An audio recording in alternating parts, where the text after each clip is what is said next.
Hi friends, ഞാൻ ഇന്ന് എൻ്റെ മുറ്റത്തുണ്ടായിരിക്കുന്ന മത്തപ്പൂ പറിച്ച് തോരൻ വയ്ക്കുകയാണ്. അതിനായി മത്തപ്പൂ പറിച്ച് കഴുകി എടുത്തിരിക്കുകയാണ്.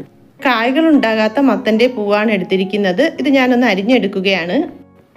ചെറിയ ഉള്ളി, പച്ചമുളക്, തേങ്ങ, മഞ്ഞൾപ്പൊടി, കറിവേപ്പ് ഇത്രയും ഞാനൊന്ന് എടുത്തു വെച്ചിട്ടുണ്ട്. ഉള്ളിയും മുളകും അരിഞ്ഞെടുത്ത ശേഷം കടുക് പൊട്ടിച്ച് അതിലിട്ടൊന്ന് വഴറ്റിയെടുക്കുന്നുണ്ട്.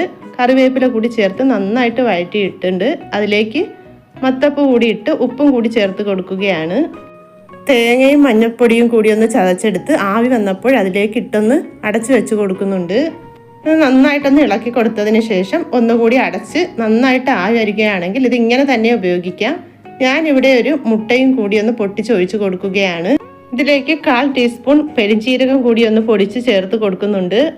നന്നായിട്ട് ആയി വന്നതിന് ശേഷം ഒന്ന് ഇളക്കിയെടുക്കുകയാണെങ്കിൽ നല്ല സ്വാദിഷ്ടമായ മത്തപ്പൂ തോരനായിട്ടുണ്ട്. അപ്പോഴെല്ലാവരും വീഡിയോ ഒന്ന് സപ്പോർട്ട് ചെയ്തേക്കണേ.